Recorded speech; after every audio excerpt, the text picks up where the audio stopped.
자, 반갑습니다. 강길용입니다. 축구토토 승무패 60회차 분석 시작해 보도록 하겠습니다. 자, 59회차를 좀 간단하게 복기를 하자면, 제가 봤을 때는 뭐 전반적으로는 거의 다 결은 비슷했는데, 빌바오 승과 첼시 승을 꺾지는 못했을 것 같습니다. 그래서 요 두 개 정도는 아무리 시간을 돌려봐도 아마 누르지 못했을 마킹인 것 같고, 그러다 보니까 뭐 2월이 났습니다. 뭐 저만 어려웠던 건 아닌 것 같아요. 그래서 2월이 났고, 이제 2회차, 2월이 난 회차인데, 이번 회차 좀 어렵습니다. 챔스 1라운드고, 그리고 리그컵이 있어요. 이게 리그컵이 32강 단계라서 주전들을 안 쓰기 때문에 결과들이 상당히 맘대로 나오는 편이거든요. 그래서 이 부분들 한번 포인트 쫙 짚어드릴 테니까 보면서 간단하게 따라오시고 마킹 간결하게 해서 뭐 2월이 계속 쌓이면은 그때는 이제 금액을 좀 주고, 그게 아니면은 지금은 뭐 그냥 가볍게 한번 보시면서 참고하셔서 마킹하시면 좋을 것 같아요. 자, 지난 영상에도 댓글을 달아주셨는데 7분 달아주셨고, 그 중에서 제가 두 분께 선물 드리도록 하겠습니다. 조옥태님과 봉박이님 당첨 축하드리고요. 제가 댓글로 카톡 링크 드릴 테니까 그쪽으로 말씀 주시면 스타벅스 커피 한 잔씩 선물 드리도록 할게요. 이번 영상도 댓글 달아주시는 분들 중에서 추첨 통해서 커피 드리고, 그리고 좋아요, 구독, 알림 설정 꼭 부탁드리겠습니다. 바로 한번 시작해 보도록 할게요. 자, 첫 번째 경기는 PSV 대 유니옹 생길로아즈의 경기입니다. 자, 아인투호벤은 직전 경기 네이면 원정에서 3대5로 승리를 기록했습니다. 5득점을 기록하면서 승리한 부분은 고무적이긴 하지만 수비에서의 허점이 계속해서 좀 보이는 부분입니다. 그 와중에 수비수 오비스포까지 부상을 입어서 교체를 당했는데, 홈이긴 하지만 휴식일도 좀 타이트한 만큼 마냥 호벤을 고평가하기는 어렵습니다. 자, 윤희용은 직전 경기 리그 일정에서 원정에서 1대0으로 승리를 기록했습니다. 많은 슈팅과 점유율을 가져갔지만 골로 연결된 찬스가 좀 적었고, 자국 리그에서는 뭐 전력의 우세가 있기 때문에 선두를 유지 중이지만 이 챔스컨 팀들하고의 매치업에서의 대응력은 조금 미지수입니다. 타이트한 휴식일에 원정 일정인 만큼 고평가 어렵습니다. 자, PSV의 팀 레벨은 89.6이고요. 유니온 생길로아주의 팀 레벨은 89.1입니다. 생각보다 차이가 안 난다고 볼 수 있는데요. 여기서는 이제 약소하게나마 PSV의 홈 어드밴티지를 체크해주고, 유니온 생길로아주의 공격수 중에 한 명이 이탈을 하는 상황입니다. 퇴장 징계로 나오지 못하기 때문에 이 경기는 PSV의 승을 추천을 드리도록 하겠습니다. 근데 생각보다 이 양 팀의 레벨 차이라고 하죠. 이 레벨이 그렇게까지 차이 나는 이 매치업은 아닙니다. 자, 다음 경기 보도록 하겠습니다. 다음 경기는 빌바오 대 아스날의 경기입니다. 자, 빌바오는 직전 경기 홈에서 알라베스 상대로 0대1로 패배를 했습니다. 공격 전개가 답답했고 찬스에서의 마무리가 좀 부족했습니다. 특히 수비가 견고한 상대를 공략하는데 어려움을 좀 보였고, 니코 윌리엄스가 부상으로 빠지니까 공격력에 바로 영향이 가지 않았나 싶습니다. 홈에서 홈으로 이어지는 경기지만 기대치를 높게 잡기는 좀 어렵습니다. 자, 아스날은 직전 경기 노팅엄 상대로 홈에서 3대0으로 승리를 기록했습니다. 시즌 초반에 부상자들이 많은 상황에서 웨데고르까지 직전 경기 부상을 입었는데요. 그럼에도 불구하고 주비멘디, 요케레스, 마도에케까지 새로 합류한 선수들의 활약이 상당히 높았고, 여전히 높은 수비력을 보여주고 있고, 이동거리 있는 원정 일정이긴 하지만 최근 기세를 상당히 고평가를 해줄 수 있을 것 같습니다. 자, 빌바오의 레벨은 88.4고요. 아스널의 레벨은 98.9입니다. 체급 차이가 상당히 존재하고, 아스널이 원정이긴 하지만 우세한 매치업이라고 보시면 될 것 같고, 아스날이 지금 부상으로 인해서 결장 인원들이 꽤나 있는데 이 결장 인원들은 영입 자원들이 충분히 메워주고 있다라고 한다면, 빌바오는 니코 윌리엄스의 부재를 지금 못 채우고 바로 직전 경기를 졸전을 기록했거든요. 그래서 이 경기는 원정이지만 아스날 승을 추천드리도록 하겠습니다. 자, 다음 경기는 레알 마드리드 대 마르세유의 경기입니다. 레알 마드리드는 직전 경기 소시에다드 원정에서 1대2로 승리를 기록했습니다. 시즌 전승을 이어가고 있는 부분은 고무적이지만 직전 경기 퇴장을 당해가지고 체력적인 부담이 조금 높은 상황입니다. 그럼에도 불구하고 이번 시즌 레알은 작년에 비해서 수비 레벨이 많이 올라왔고, 위험한 수비 장면들이 분명히 있어요. 퇴장당하는 거 보면은 이런 부분들을 수정을 좀 해야겠지만, 퇴장당한 상대로 필드골을 허용하지 않았다는 점을 고평가를 해야 될 것 같습니다. 공격에서는 은바페가 상당히 초반부에 뜨거운 장면을 보이고 있기 때문에 레알 마드리드가 충분히 홈에서 기대치 있다라고 보시면 됩니다. 자, 마르세유는 직전 경기 로리앙 상대로 홈에서 4대 0으로 승리를 기록했습니다. 로리앙이 꽤나 약한 팀이기도 하고 퇴장까지 일찍 나오면서 마르세유가 홈에서 손쉬운 승리를 거뒀습니다. 여름 이적 시장 이후에 새로운 스쿼드를 좀 구성을 했는데 전력의 평가는 조금 더 시간을 두고 지켜봐야 할 부분인 것 같고요. 공격수 구이리가 부상을 당해서 오늘 출전이 불투명합니다. 리그전 원정에서 리옹과 렌 상대로 패배 있는 만큼 아직까지는 너무 고평가하기는 어렵습니다. 자, 레알 마드리드의 레벨은 95.4고요. 마르세유는 87.3입니다. 체력적으로는 마르세유가 우세하긴 하지만 체급 차이가 조금 나고요. 마르세유가 지난 경기는 너무나 약체 상대로 이겼다라고 한다면 원정에서 리옹과 렌을 상대로 2연패 중인 부분을 좀 체크해서 여기다가 이제 의미 없지만 좀 예쁜 상대 전적까지 이런 거 생각한다면 레알 마드리드 승 누를 수 있을 것 같습니다. 와, 91% 정말 많이 들어갔네요. 자, 다음 경기입니다. 벤피카 대 카라박입니다. 자, 벤피카는 직전 경기 홈에서 산타클라라 상대로 1대1로 무승부를 기록했습니다. 상대가 퇴장을 당해서 수적 열세에 있었음에도 홈에서 승리를 하지 못했고 시즌 초반에 리그에서 원래 압도적인 모습을 보이는 벤피카인데 이번 시즌은 좀 그런 모습은 없습니다. 게다가 부상으로 수비수 데디치가 이탈한 상황이고 홈으로 이어지는 경기에 휴식일이 조금 긴 편이다. 이 부분은 고무적이지만 기대치를 너무 높게 잡기는 어렵습니다. 자, 카라박은 직전 경기 여긴 안 나와 있지만 리그 일정에서 홈에서 1대1 무승부를 기록했고 뭐 아제르바이잔 나라에서 돌아가는 팀인데 딱히 평가 포인트는 없는 잡팀입니다. 자, 벤피카의 레이팅, 벤피카의 레벨은 91.8, 카라바흐의 레벨은 79.6입니다. 벤피카가 최근 산타클라라 상대로 홈에서 비겼다고 해도 카라박의 팀 평가 자체가 상당히 낮고 분위기가 아무리 안 좋다고 해서 뭐 카라박을 누른다? 이런 거는 조금 쉽지 않을 것 같습니다. 자, 그래서 승을 일단 우선 눌러주는데, 자, 산타클라라의 레벨이 77.1이라고 본다면 얘네보다 카라박이 잘하긴 하거든요. 근데 퇴장당한 산타클라라한테 1대1로 비겼다. 요 부분이 조금 찝찝할 수 있습니다. 그래서 정말 안전하게 가고 싶다라고 하신다면 무승부까지 가는 게 정수긴 합니다. 이거는 판단하셔서 누르기 바랍니다. 자, 다음 경기는 유벤투스 대 도르트문트의 경기입니다. 유벤투스는 직전 경기 인테르 상대로 홈에서 4대 3으로 대승을 기록했습니다. 시즌 초반 완승 분위기를 유지 중이고 감독의 전술적 유연함도 상당히 극찬을 받고 있습니다. 폰세이상이 부상으로 이탈한 부분이 좀 아쉽긴 하지만 홈어드밴티지도 유벤투스가 꽤나 존재하기 때문에 최근 경기력도 상당히 좋아서 기대치를 높게 잡을 수 있을 것 같습니다. 도르트문트는 직전 경기 하이덴하임 원정에서 0대2로 승리를 기록했는데 상대팀의 퇴장으로 조금은 손쉬운 승리를 거뒀습니다. 부상으로 팀의 주축 자원들이 다수 이탈해 있는 상황에서 챔스 원정 결코 쉽지 않습니다. 유벤투스의 레이팅은 90.3이고요. 도르트문트의 레이팅은 90.8입니다. 수준 차이가 엄청 큰 이 클럽들 간의 매치업은 아니지만 지금 유벤투스한테 홈 어드밴티지를 주고 도르트문트의 부상 결장 인원들 생각한다면 지금 도르트문트가 부상이 꽤 많거든요. 이랬을 때는 여기서는 충분히 유벤투스 승 단일 마킹을 생각해 볼 수 있습니다. 왜냐하면 유벤투스가 더 높은 수준의 팀인 인테르를 상대로 4대 3으로 격파를 했던 부분이 있거든요. 그리고 도르트문트는 장크트 파울리전에서 퇴장당했다고는 하지만 3실점한 부분 이런 것들 수비적인 부분도 조금 아쉬울 수 있습니다. 거기에 이제 양팀 맞대결 시에 마킹 구간도 좀 이쁘거든요. 그래서 승만 누르고 넘어가는 거 추천드리도록 하겠습니다. 자, 다음 경기는 토트넘 대 비아레알입니다. 토트넘은 직전 경기 웨스트햄 상대로 원정에서 0대 3으로 대승을 기록했습니다. 물론 상대팀의 퇴장을 기회로 만들어서 승리하긴 했지만 사비 시몬스의 데뷔전 2개 어시스트는 상당히 고무적인 포인트입니다. 프랭크 감독의 스타일이 확실히 토트넘이 빨리빨리 좀 흡수를 하고 있는 느낌인데 챔스에서의 대응력은 뭐 이번 경기 보면은 좋지 않을까 싶어요. 비아레알은 직전 경기 AT 마드리드 원정에서 2대 0으로 패배를 했습니다. 최근 2경기 연속 승리하지 못하면서 경기력은 좋지 않은데요. AT 마드리드 원정이 까다롭긴 해도 최근에 AT 마드리드 경기력 생각한다면 이렇게 무기력하게 패배하는 거는 뭐 좀 아쉬움이 있을 것 같고요. 이번 경기는 휴식일이 짜있고 원정 투 원정입니다. 고평가하기는 좀 어려울 것 같아요.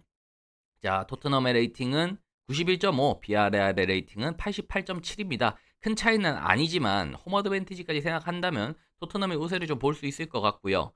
비아레알이 주축 자원들이 결장 자원들이 좀 있기 때문에 뭐 이런 것들 생각한다면 조금 더 저평가가 가능하지 않나 싶어요. 게다가 뭐 홈 어드밴티지 그리고 뭐 비아레알의 휴식일 차이 이런 것들 다 생각한다면 그냥 단일로 토트넘 승을 눌러주시면 되고 조금 불안하시다면은 저는 여기서는 지금 비아레알이 공격 조립을 좀 못하거든요. 뭐 지로나전이나 오비에도전은 조금 특수 상황이었고 셀타비고전과 AT 마드리드전 생각한다면 득점 기대값이 너무 없기 때문에 요거는 그냥 무승부까지가 최대다. 하지만 간결하게 그냥 누르고 넘어가는 게 베스트다. 왜냐면 아직 뭐 2회밖에 2월이 안 됐고 이번 회차도 거의 다 정배로 눌러올 수밖에 없는 이런 회차인데 아마 당첨이 좀 쉽진 않을 겁니다. 그래서 금액을 좀 아끼는 방법을 추천드립니다. 생각이 있으시다면 무까지 하시면 될 것 같아요. 자, 다음 브랜트포드 대 에스턴 빌라의 경기입니다. 자, 브랜트포드는 직전 경기 첼시 상대로 홈에서 2대2로 무승부를 기록했습니다. 의외의 결과를 내긴 했지만 후반부에 체력이 떨어지는 모습이 명확하게 좀 보이고 기회를 만들어낼 공격 옵션도 상당히 약해 보입니다. 홈이지만 기대치를 높게 잡기는 좀 어렵습니다. 자, 에스턴 빌라는 직전 경기 에버턴 상대로 원정에서 0대0으로 무승부를 기록했고 리그 일정에서 아직까지 득점이 없는 상황인데 수비에서는 나쁘지 않은 모습을 또 보였지만 팀의 시즌 초반에 대해서 현지 평가는 상당히 좋지 않습니다. 자, 리그컵 32강입니다. 자, 여기서 주전급들을 많이 안 쓴단 말이죠. 그래서 이게 뭘 마킹해도 좀 이상한데 빌라가 최근에 득점력 난조로 무승부를 좀 자주 만들어내고 있습니다. 뭐 이런 경기들 좀 특수한 상황이었던 것 같고 그래서 저는 브랜트포드도 뭐 공수에서 답답한 모습이 있다라고 한다면 이 경기는 뭐 정말 개노잼, 졸전 이런 것들이 나오면서 무승부가 나오지 않을까 싶어요. 그래서 이거는 무승부 단일 누르고 넘어가도록 하겠습니다. 솔직히 말씀드리면은 뭐 분석의 영역은 아니에요. 왜냐면 32강권에서 누가 주전을 쓸지, 누가 아예 주전을 하나도 안 쓸지 이거를 예상하는 게 좀 어려움이 있습니다. 자, 여기까지 한다면 절반 왔고요. 자, 나머지 절반 가기 전에 좋아요, 구독, 알림 설정 안 누르신 분들은 꼭 누르고 봐주시면 대단히 감사드리겠습니다. 자, 다음 경기 보도록 하겠습니다. 크리스탈 팰리스 대 미럴의 경기입니다. 자, 크리스탈 팰리스는 직전 경기 썬더랜드 상대로 홈에서 0대0으로 무승부를 기록했습니다. 무승부를 기록하긴 했지만 슈팅의 순도나 창의적인 메이킹, 뭐 애제 이탈 및 부상 자원들이 있었던 거 생각한다면 직전 경기 내용은 나쁘지 않았습니다. 썬더랜드의 골키퍼가 좀 선방을 많이 했고요. 앞으로의 기대치가 높기 때문에 오늘도 기대치 있다. 이까지만 말씀드립니다.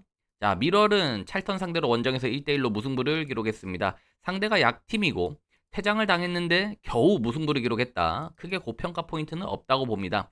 자, 마찬가지로 32강 단위에서 크펠이 어떻게 로테이션을 돌릴지 미지수입니다. 미럴은 부상 인원들 발생 이후에 승적 팀들 상대로도 지금 애를 먹고 있는데 이거는 뭐 로테이션을 준다 해도 크펠이 이기지 않을까 싶어요. 뭐 미럴의 체급이 너무 낮아서 여기서는 크펠 승 눌러주도록 하겠습니다. 자, 다음 경기 올림피아코스 대 파포스입니다. 올림피아코스는 직전 경기 리그 일정에서 홈에서 5대0으로 대승을 기록했습니다. 리그전 3연승을 기록 중이고 리그에서는 독주를 하고 있는데 주전 골키퍼가 퇴장 징계로 출전이 불가능한 부분은 좀 아쉽고요. 홈 어드밴티지는 뭐 저들 나라에서는 꽤나 존재하는 팀이다. 이렇게 보시면 됩니다. 자, 파포스는 직전 경기 리그 일정에서 홈에서 0대1로 패배했는데 여긴 찍혀있지 않습니다. 챔스 일정을 치르긴 하지만 사실상 뭐 깍두기에 가깝습니다. 전력은 상당히 낮아요. 자, 올림피아코스는 레이팅이 86.4 그리고 파포스는 83입니다. 자, 올림피아코스가 체급 자체가 높고 국가 경쟁력이나 홈어드밴티지나 최근 경기력까지 뭐 무난하게 올림피아코스 승을 저는 누를 수 있는 경기라고 봅니다. 주전급 자원들의 출전 여부가 중요하겠으나 전력을 다한다는 가정하에 저는 홈어드밴티지 믿고 올림피아코스 승 누를 수 있다라고 봅니다. 자, 다음 경기 넘어가도록 할게요. 슬라브라 프라하 대 보데글림의 경기입니다.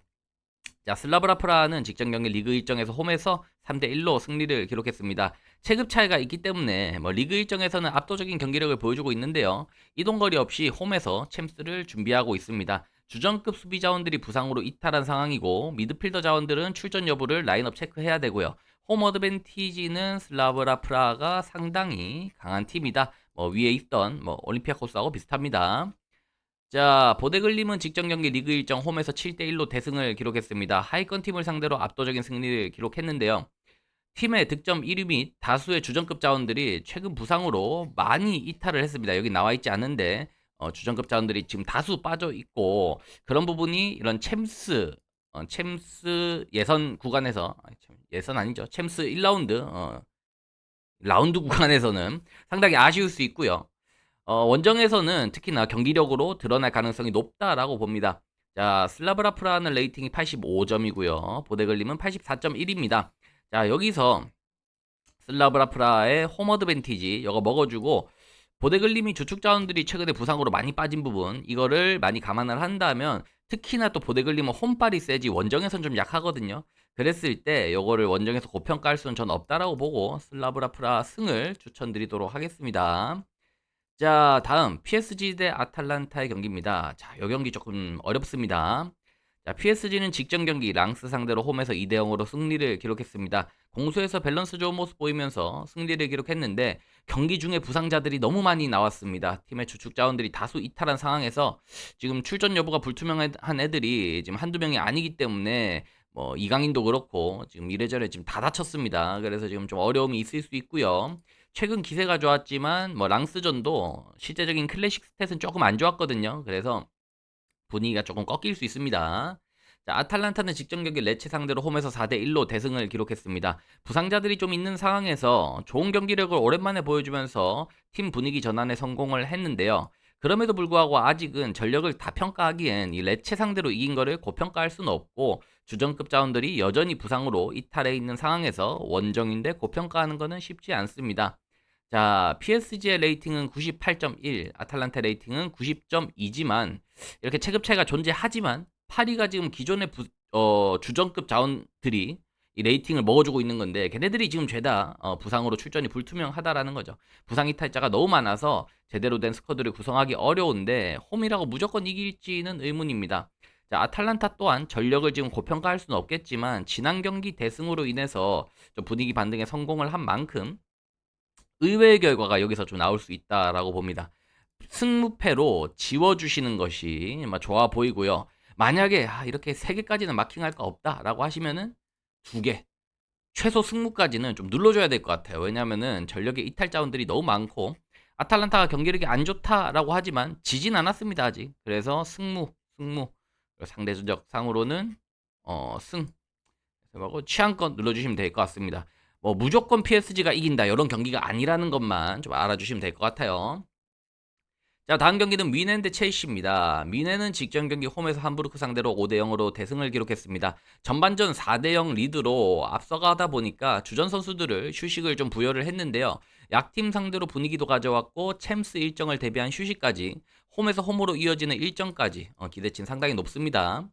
자, 첼시는 직전 경기 브래트포드 원정에서 2대2로 무승부를 기록했습니다. 콜 팔머의 복귀와 카이세도의 좋은 경기력은 고평가 가능하지만 막바지에 집중력을 잃은 수비력은 분명히 짚고 넘어가야 됩니다. 특히나 가르나초의 실수가 동점골의 빌미를 제공했기 때문에 이 가르나초를 쓸 때 항상 문제로 여겨지는 부분이거든요. 위험 요소라고 볼 수 있습니다. 그리고 타이트한 경기를 치르고 이 대륙간 이동까지 있는 원정 경기이기 때문에 이 일정 만만치 않습니다. 자, 뮌헨의 팀 레이팅은 95점, 첼시는 96점입니다. 첼시가 높긴 한데 이게 홈 어드밴티지와 주말 일정에 대한 피로도 경기 내용적인 측면 다 봤을 때는 분명히 첼시가 조금 더 타이트해 보이는 게 사실입니다. 자, 그리고 양팀 맞대결 한 5경기 정도 보이는데 여기서는 첼시가 또 승이 없습니다. 그래서 첼시 승 누르는 거는 좀 의미가 없는 것 같고요. 양팀 체급 차이 크다고 볼 수 없고 뭐 넉넉하게 간다면 뮌헨 승무 마킹 하시면 될 것 같은데 주말 경기 내용과 피로도 이런 거 생각한다면 과감하게 뮌헨 승 눌러도 되지 않나 생각은 합니다. 하지만 뮌헨이 이 로테이션 뎁스가 좀 얇고 첼시는 좀 두텁기 때문에 요런 좀 타이트한 주중 일정이 섞여 있을 때는 첼시가 또 힘을 좀 발휘할 수 있어요. 그래서 승무 누르는 게 제일 베스트인 것 같습니다. 자, 다음 리버풀 대 아틀레티코 마드리드입니다. 자, 리버풀은 직전 경기 벌리 상대로 원정에서 0대 1로 승리를 기록했습니다. 벌리 수비가 상당히 단단했고 벌리의 퇴장이나 PK가 아니었다면은 승리하지 못할 뻔했습니다. 리그에서 4연승을 이어가고 있지만 뭔가 좀 운빨로 이기는 느낌도 분명히 있어요. 유효 슈팅으로 찬스를 잘 못 만들어내고 있고 빨리 이삭이 합류를 해줘야지 공격이 좋아질 것이고 지금 운으로만 넘어가기에는 경기력이 좀 아쉬운 모습들이 많이 나오고 있습니다. 자, 에이티 마드리드는 직전 경기 비아레알 상대로 홈에서 2대 0으로 승리를 기록했습니다. 시즌 초반에 분위기가 상당히 안 좋았는데 첫 승을 기록하면서 일단 급한 불은 껐고 전체적인 공수 밸런스가 상당히 좋았던 경기였습니다. 하지만 날카로운 공격이 자주 나오진 않았고 주전급 수비수들이 뭐 경기 중에 또 부상을 당해서 출전 여부가 이번 경기 좀 불투명해졌습니다. 기존의 부상 인원들까지 있었기 때문에 원정에서 고평가하기는 상당히 어렵습니다. 자, 리버풀은 레이팅이 무려 100점입니다. 그리고 AT 마드리드는 90.9. 생각보다 낮죠. 그래서 양 팀의 평가 자체는 우리가 그냥 눈으로 보는 것보다 생각보다 많이 나는 편인데 거기에 이제 홈 어드밴티지까지 존재하고 이 주말 라운드에서 부상자까지 발생을 했다라는 거죠. 그래서 시즌 출발이 리버풀이 경기 내용 자체가 성적에 비해서는 좋지 않지만 그래도 그냥 뭐 리버풀 승 찍고 넘어가도 되지 않을까 싶어요. 원정에서 또 원체 못하기도 하고 그냥 이거는 리버풀 승, 뭐 운이 한 번 더 따르겠죠. 그냥 넘어가도록 하겠습니다. 자, 이번 마지막 경기입니다. 14번 경기 아약스 대 인테르입니다. 자, 아약스는 직전 경기 홈에서 주볼레 상대로 3대 1로 승리를 기록했습니다. 승리하긴 했지만 아약스가 시즌 초반에 조직력이 너무나 불안합니다. 패스미스가 너무 많이 나오고 있고 수비 라인에서 커버링하는 것도 너무 투박한 것 같아요. 홈에서 홈으로 이어지는 일정은 고무적인 부분이지만 강팀들 상대로 얼만큼 대응력을 보여줄 수 있을지 의문입니다. 인테르는 직전 경기 유벤투스 원정에서 4대 3으로 패배를 했습니다. 지난 라운드 패배에 이어서 이번 경기도 패배하면서 경기 운영의 부족에 대한 얘기가 많이 나오고 있습니다. 특히 수비 위치에 대한 허점, 감독의 실력이 좀 떨어지는 게 아닌가 이런 얘기가 나오는데 부상으로 인한 변수는 크게 없지만 타이트한 원정 일정에서 휴식일이 아약스에 비해서 또 짧다는 거 이런 것들도 좀 얘기를 해야 될 것 같아요. 자, 아약스는 레이팅이 생각보다 낮습니다. 84.2고 인테르는 92.8입니다. 꽤나 체급 차이가 난다고 볼 수 있는데요. 양 팀 다 시즌 초반에 경기력이 좋지 않은 가운데 과연 둘의 맞대결에선 어떤 결과가 나올지 좀 의문이고 저는 이번 회차에서 가장 어려운 매치 중에 하나가 요거라고 봅니다. 챔스 DNA가 좀 있긴 해요. 아약스 그리고 뭐 PSV 이런 네덜란드 팀들이 오히려 챔스나 유로파 이런 데서 좀 많이 약하고 세리에 강팀 이런 뭐 인터밀란 이런 애들이 챔스에서 좀 달리거든요. 이런 것들을 생각하고 찍는다면 나 마킹 아낀다. 뭐 인테르 승을 그냥 찍어주시면 되고 그게 아니라면은 그냥 무 찍고 넘어가면 됐고요. 제일 베스트는 이거는 지워주는 게 좋을 것 같습니다. 자, 이렇게 한다면 자 이번 회차가 2회 2월인데 제가 생각하는 마지노선은 한 요 정도 되는 것 같아요. 여기서 조금 더 줄여 나간다면은 뭐 미넨 정도 를 줄여 나가서 요 정도인 것 같은데 하여튼 뭐 여러분들도 한번 쭉 따라오시면서 한번 마킹 한번 보시고 나는 여기서 이렇게 추가할래 아니야 난 그건 너의 생각과 달라 이렇게 조합 잘 하시면은 아마 제 거 보시면서도 등수에 드시는 분들이 분명히 있기 때문에 제가 이 경기적인 분석까지는 좀 괜찮게 하는 것 같아요. 그래서 잘 참고하셔서 좋은 결과 있으셨으면 좋겠고요. 자, 영상 괜찮으셨다면은 구독, 좋아요, 알림 설정 꼭 부탁드리겠습니다. 저는 다음 영상으로 찾아뵙도록 하겠습니다.